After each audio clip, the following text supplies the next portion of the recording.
Angel, le retour de la lumière. Épisode 2, les portes des mondes. Partie 1, les échos du passé. Prologue. Le silence est trompeur.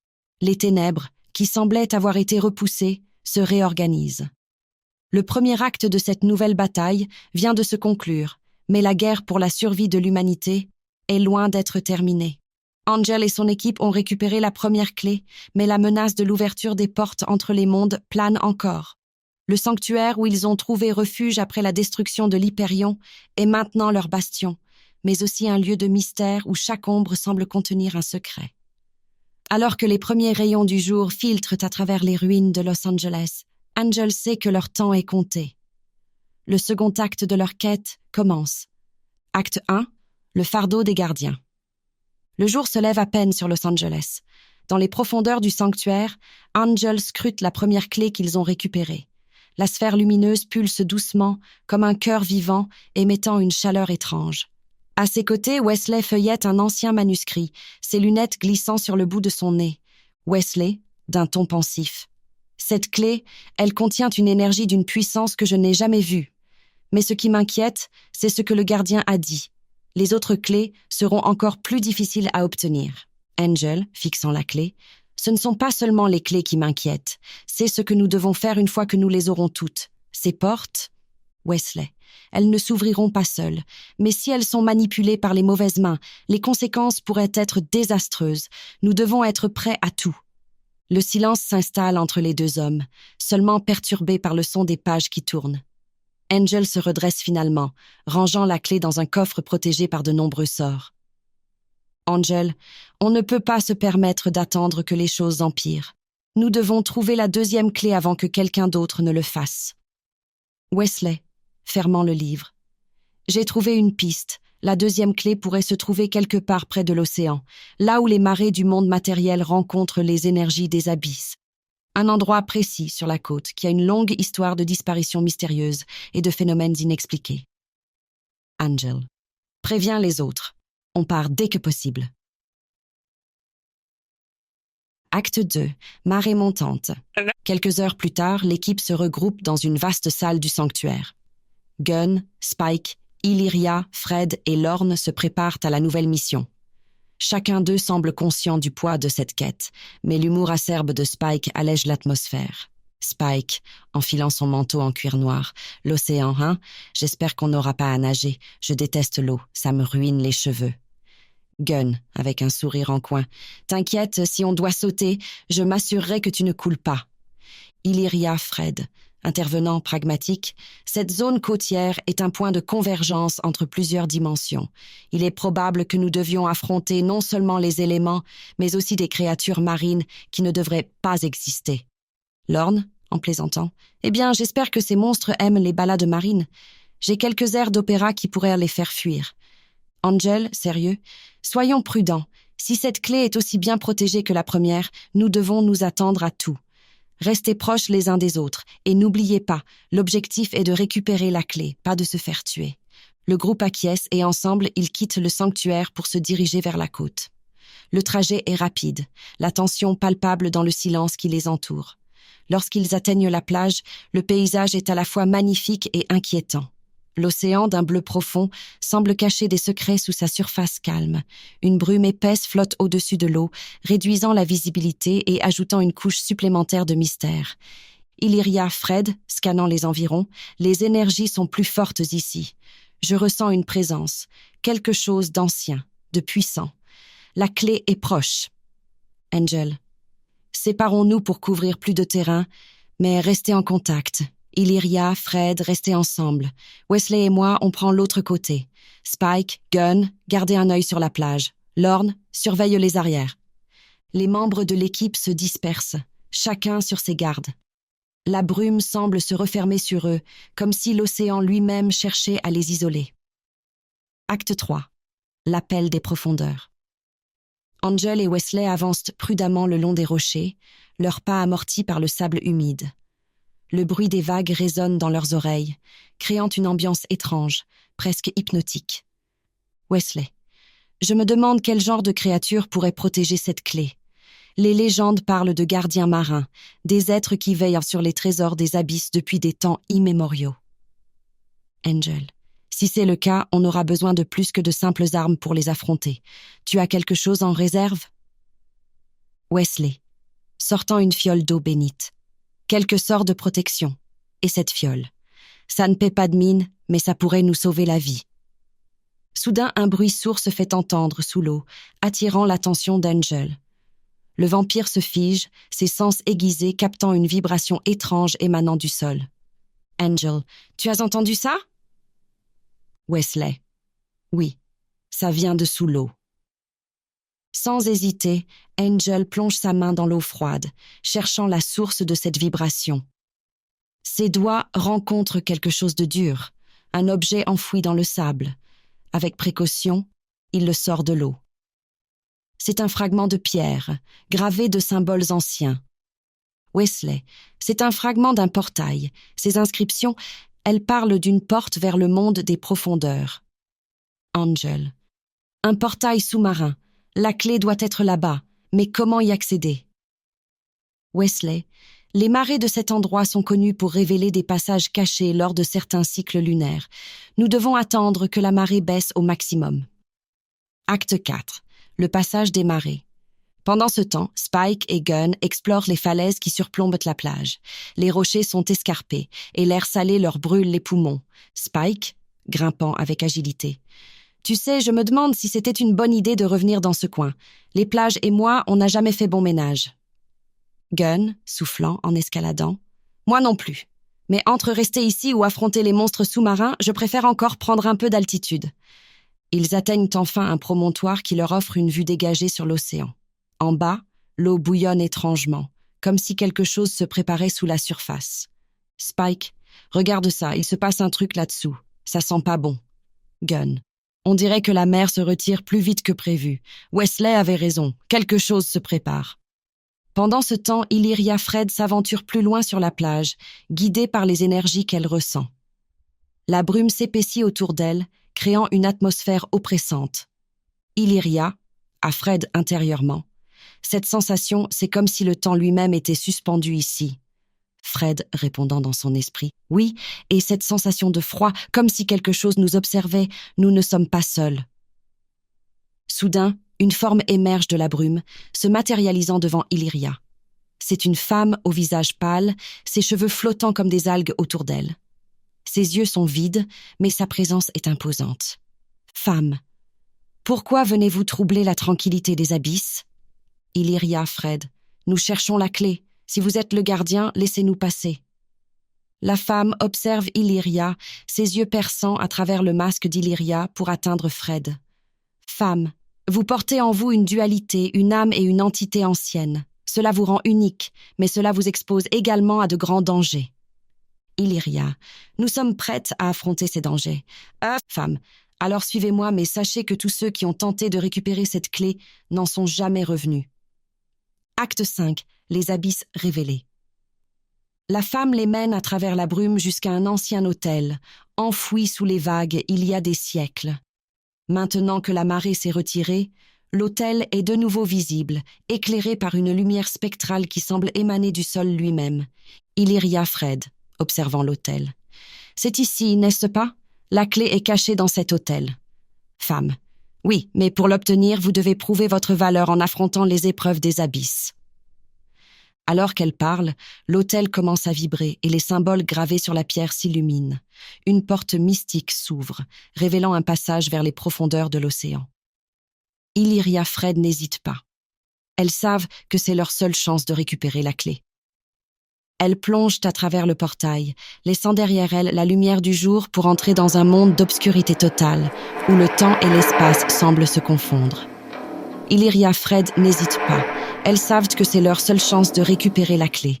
Elles plongent à travers le portail.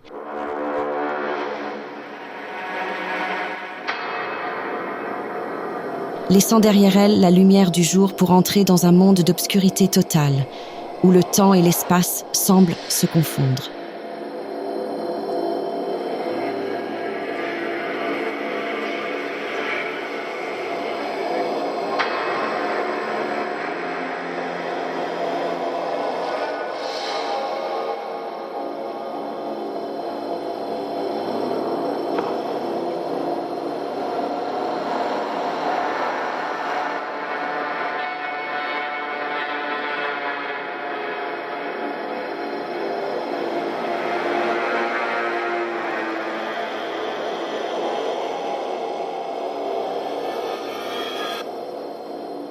Illyria Fred se trouve maintenant dans un monde d'obscurité et de mystère.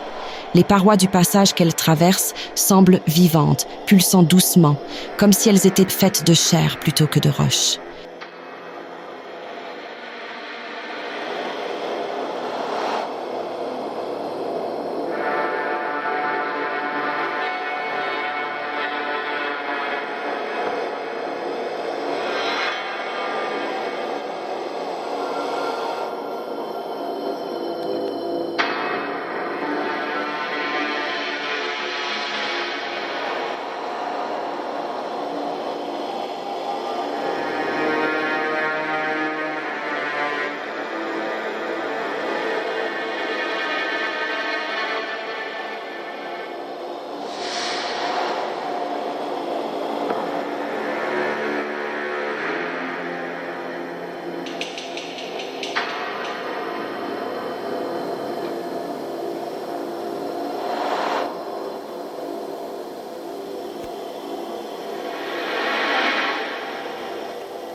Le sol est recouvert d'une épaisse couche de sable noir qui s'enfonce sous leurs pieds. Un sentiment de claustrophobie les enveloppe alors qu'elles avancent plus profondément dans ce monde sous-marin, un lieu où la lumière ne pénètre jamais. Fred, intérieurement, cet endroit est terrifiant, Illyria. C'est comme si quelque chose nous observait, nous attendant. Illyria, ne laisse pas la peur t'envahir, Fred. Cet endroit est conçu pour perturber l'esprit, mais nous sommes plus fortes que cela. Nous devons rester concentrés sur notre objectif.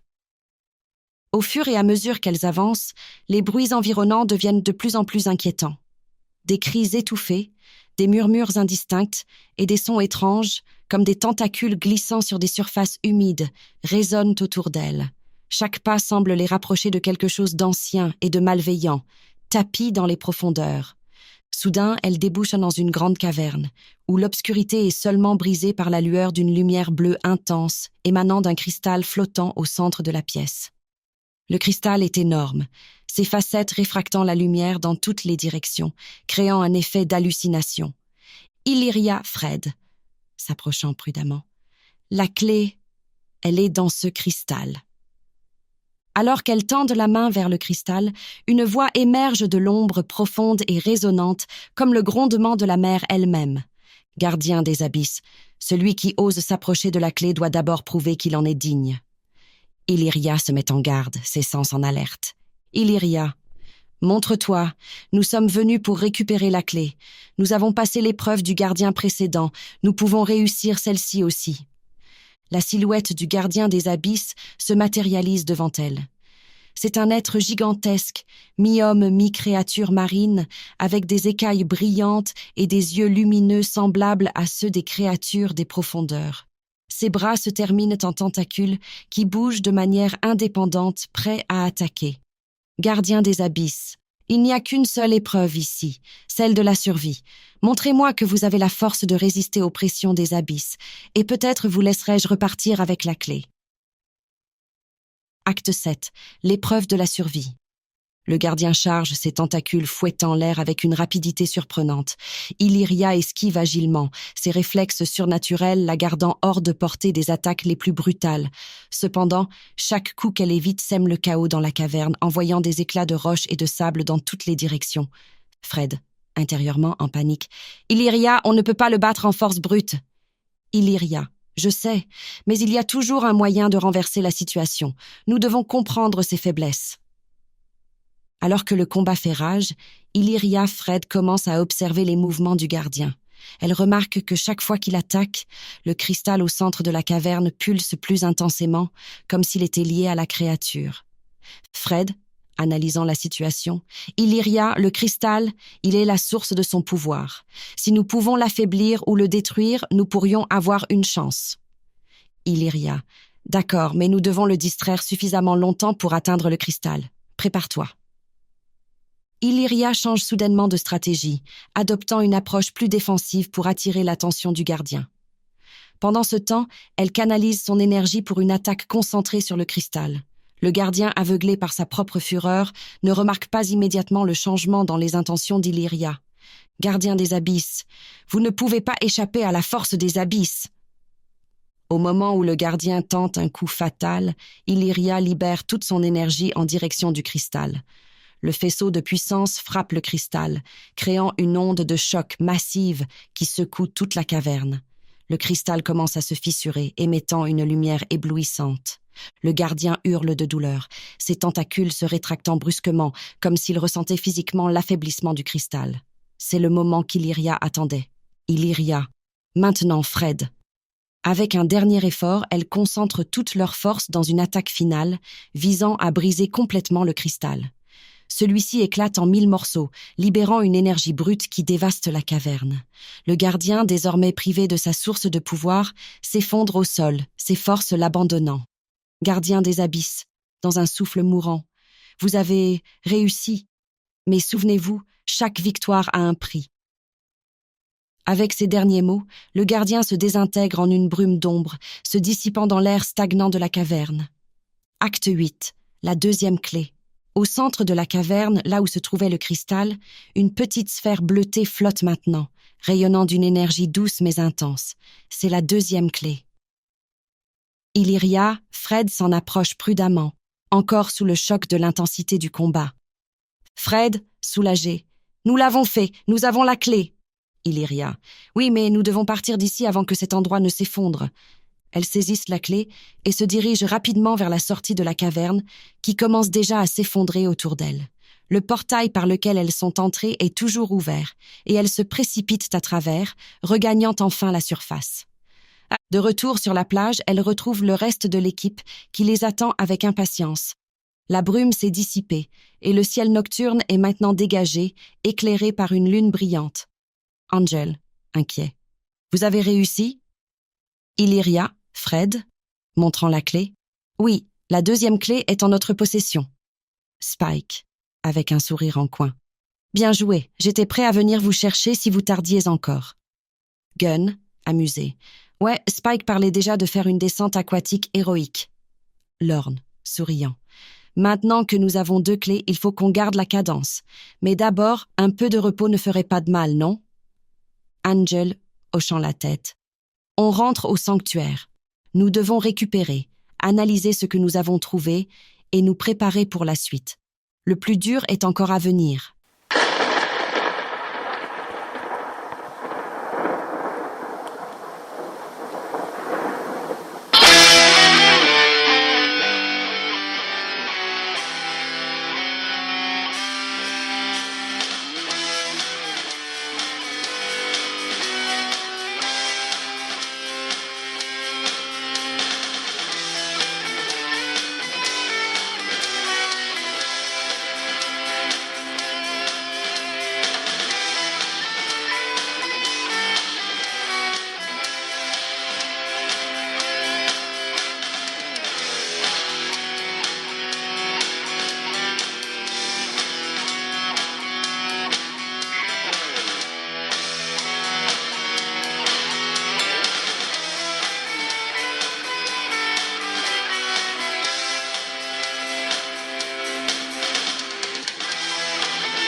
Acte 9. Les révélations du sanctuaire. De retour au sanctuaire, l'équipe se réunit dans la salle principale pour examiner les 2 clés qu'ils ont maintenant en leur possession. Wesley, avec son expertise mystique, commence à étudier les 2 sphères, les comparant aux textes anciens qu'il a retrouvés. Wesley. Ces clés ne sont pas seulement des objets, elles semblent être des fragments d'une puissance bien plus grande, quelque chose qui pourrait affecter l'équilibre des mondes d'une manière que nous n'imaginons même pas. Illyria Fred. La dernière créature que nous avons affrontée a parlé de conséquences pour chaque victoire. Je crains que ces clés ne soient liées à quelque chose de dangereux, peut-être même de dévastateur. Angel. Réfléchissant. Alors chaque fois que nous en récupérons une, nous renforçons peut-être le lien entre notre monde et ceux qui essaient de le détruire. Wesley. Exactement. Mais sans ces clés, nous ne pouvons pas refermer les portes qui s'ouvrent entre les mondes. C'est un paradoxe. Nous devons trouver toutes les clés pour empêcher la catastrophe. Mais chaque clé que nous trouvons rapproche cette catastrophe. Spike. Ça devient compliqué. Comment on fait pour gagner ce jeu alors qu'on est perdant à chaque tour? Lorne. Pensif. Peut-être que la réponse ne réside pas seulement dans la collecte des clés, mais dans la manière dont elles sont utilisées. Nous devons comprendre leur véritable but. Angel. Wesley continue d'étudier ces clés. Illyria, Fred, vous devez rester en alerte. Ce sanctuaire est ancien et rempli de secrets. Peut-être qu'il y a encore quelque chose ici qui pourrait nous donner un avantage. L'équipe se disperse pour reprendre leurs tâches respectives, chacun réfléchissant à ce qui les attend. Le poids de la mission commence à se faire sentir, mais il n'y a pas de retour en arrière possible. Angel sait que la prochaine étape sera cruciale. Acte 10. Le présage des ténèbres. Alors que la nuit tombe sur le sanctuaire, un vent froid commence à souffler à travers les couloirs. Illyria, qui est restée dans la salle principale pour méditer sur les événements récents, ressent soudain un frisson lui parcourir l'échine. Quelque chose ne va pas. Illyria, murmurant, « Les énergies ici, elles changent. » Elle se lève brusquement, ses sens en alerte. Elle sort de la salle principale et commence à explorer les couloirs du sanctuaire. L'atmosphère devient de plus en plus lourde, comme si l'air lui-même était devenu plus épais. Les ombres semblent se mouvoir de manière autonome et des murmures indistincts remplissent l'espace. Illyria, Fred. À Fred. Nous ne sommes pas seuls. Quelque chose nous suit. Fred, intérieurement. Nous devons avertir les autres. Illyria s'apprête à retourner vers les autres quand une silhouette apparaît devant elle, surgissant de l'ombre. C'est une figure encapuchonnée, son visage masqué par les ténèbres, mais son aura dégage une force terrifiante. Silhouette, vous avez récupéré 2 clés. Vous avancez, mais ne comprenez pas encore le vrai enjeu de votre quête. Illyria, sur la défensive. Qui es-tu? Pourquoi nous suivre? Silhouette, je suis un messager. Les forces que vous affrontez sont bien plus anciennes que vous ne pouvez l'imaginer. Ces clés ne sont qu'un début. Le vrai pouvoir, celui qui peut sceller ou détruire les mondes, est encore caché. Illyria, où se trouve ce pouvoir? Parle ou je te détruis. La silhouette éclate de rire, un rire sombre et sinistre. Silhouette, ce n'est pas à moi de révéler cela. Vous le découvrirez par vous-même, au moment où vous penserez avoir gagné. Mais souvenez-vous, tout n'est pas ce qu'il paraît. Faites attention à qui vous faites confiance. Sur ces mots, la silhouette disparaît, se fondant dans les ombres comme si elle n'avait jamais été là. Illyria reste immobile un moment, absorbant les paroles du messager. Elle sait qu'elle doit avertir les autres, mais une inquiétude grandissante l'envahit. Épilogue. Le calme avant la tempête. Angel se tient seul dans la cour du sanctuaire, regardant les étoiles qui brillent faiblement au-dessus de lui. Il sait que chaque victoire qu'il remporte les rapproche d'un danger encore plus grand. Le fardeau de leur mission pèse sur ses épaules, mais il refuse de fléchir. Illyria le rejoint, sortant de l'ombre, son expression plus grave que d'habitude. Illyria. Angel, il y a quelque chose que tu dois savoir. Un messager est apparu. Il a parlé de forces plus anciennes et d'un pouvoir caché que nous ne comprenons pas encore. Il a dit que rien n'est ce qu'il paraît. Angel, soupirant. Je savais que ce ne serait pas aussi simple.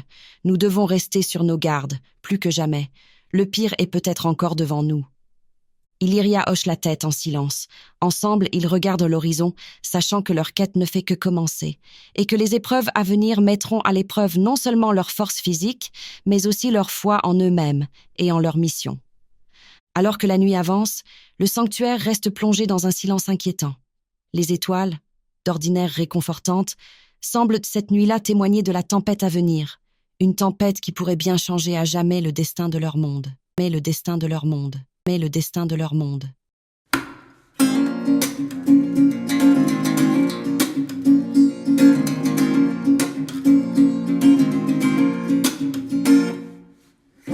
Here we come, empty hands to take back our lives. Here we come, lovers and friends, and we do know the price. We've been victims far too long, trapped in blindness and fright. Yes, we know where we're coming from. Here we come now to turn that back to light.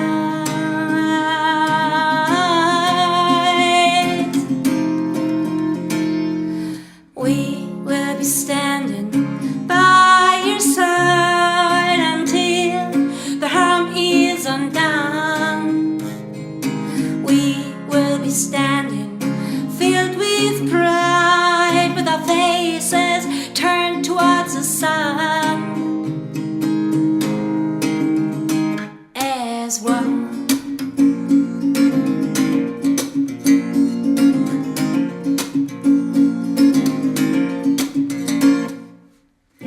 Here we come, burning hearts, guided fire, wise control. Here we come. We don't believe, for we know. Oh yes, we know. Decades of darkness, still we can see the light. For we know it belongs to us, to every woman, every man and every child.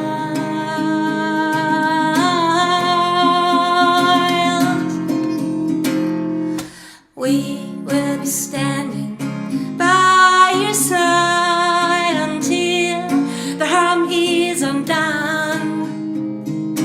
We will be standing filled with pride, with our faces turned towards the sun. We are one.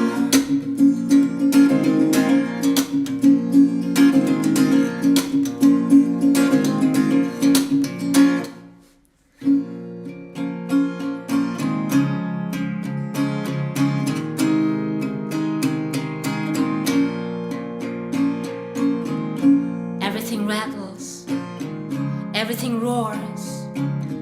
There is never peace between the wars. Meanness can win, for he is never late, while the knights have misplaced their keys by mistake.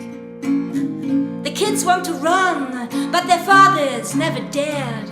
And today words like justice, they sound so absurd. Did you ever wonder why the beauty of dignity has left this world?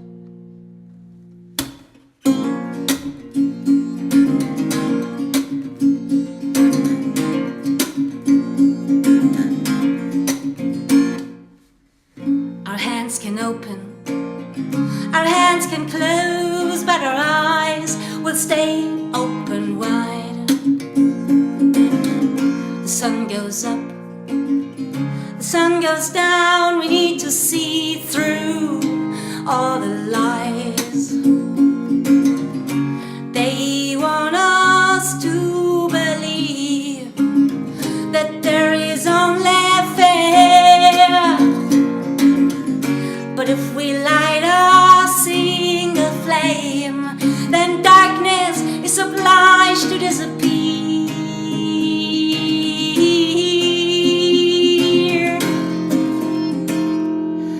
We will be standing by your side until the harm is undone. we'll be standing, filled with pride, with our faces turned towards the sun. We are one.